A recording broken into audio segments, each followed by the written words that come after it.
vous salue tous dans le nom puissant de Jésus-Christ de Nazareth. Vous qui êtes membres du temps des paroliers, vous qui nous suivez ici ou ailleurs, j'espère que votre journée démarre de la meilleure des manières et que Dieu, dans son infinie bonté, vous a manifesté sa fidélité.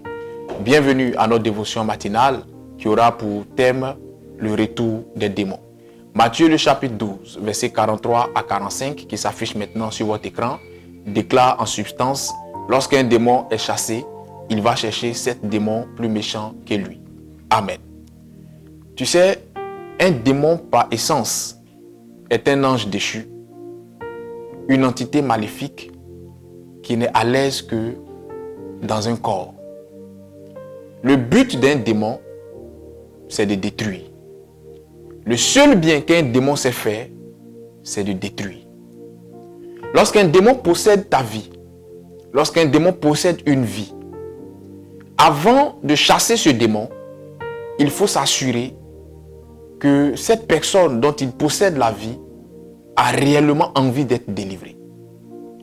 C'est pour cela que je dis souvent, la délivrance ne se fait pas par supplication. La délivrance ne se fait pas parce qu'on a mis cette personne-là sous pression. Mais la délivrance doit être l'émanation d'une décision consciente, sincère et d'un engagement véritable. Pourquoi? Parce que dans le principe de la démonologie, un démon chassé ira chercher 7 démons plus méchants que lui et ils reviendront pour voir si le corps d'où ils ont été chassés est habité par l'Esprit de Dieu ou si cette personne du corps de qui ils ont été chassés respecte les indications qui lui permettront de ne plus se faire assiéger par les démons. Et quand ces démons-là viennent et que cette personne est dans un état de vie qui ne respecte pas l'hygiène spirituelle, permettez-moi le terme, ces démons s'installent. Et ils s'installent avec des démons pires que ceux qui étaient là précédemment. Il est important en tant qu'enfant de Dieu que tu comprennes ce principe-là. Beaucoup de chrétiens pensent que, et beaucoup de serviteurs de Dieu pensent que, parce qu'ils sont chrétiens, parce qu'ils sont serviteurs de Dieu, ils sont exempts de toute possession démoniaque. Il est possible que tu sois pasteur et que tu sois possédé.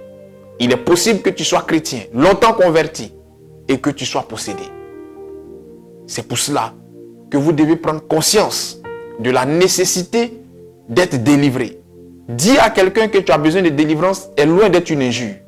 C'est une vérité salvatrice qui emmènera cette personne, si elle obtient cette délivrance, à avoir une qualité de vie. Mais si vous aspirez à la délivrance, veillez à ce que vous soyez aussi prêt à vous soumettre aux exigences que l'après-délivrance demandera de vous.